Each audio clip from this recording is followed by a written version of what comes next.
সাবেক প্রধানমন্ত্রী শেখ হাসিনা ও সাবেক দুই মন্ত্রীসহ ৭ জনের বিরুদ্ধে হত্যা মামলা দায়ের করা হয়েছে। আজ ঢাকার চিফ মেট্রোপলিটন ম্যাজিস্ট্রেট আদালতে মামলার শুনানি অনুষ্ঠিত হয়। মেট্রোপলিটন ম্যাজিস্ট্রেট রাজেশ চৌধুরীর আদালতে এর শুনানি হয়েছে, যার রায় পরে দেয়া হবে।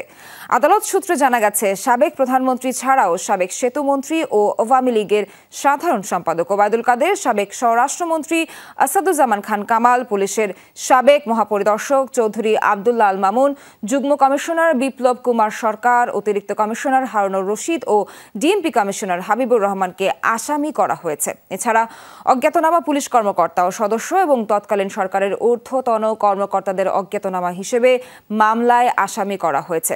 গত ৫ আগস্ট শেখ হাসিনা প্রধানমন্ত্রীর দায়িত্ব থেকে পদত্যাগ করার পর এই প্রথম তার বিরুদ্ধে কোনো মামলা হলো।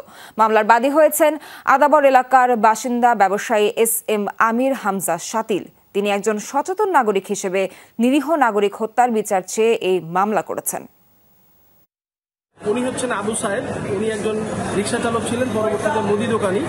উনি ১৯ তারিখ বিকেলবেলা মাথায় গুলি খেয়ে মারা যান বসিলা ৪০ ফিট রোডে।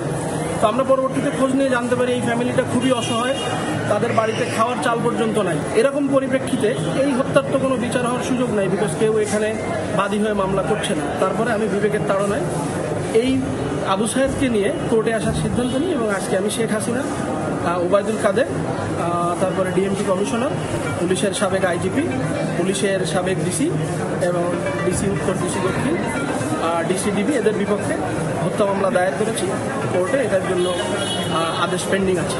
আমরা এই মুহূর্তে অপেক্ষা করছি। আদেশের পরে আমরা পরবর্তী সিদ্ধান্ত জানাবো।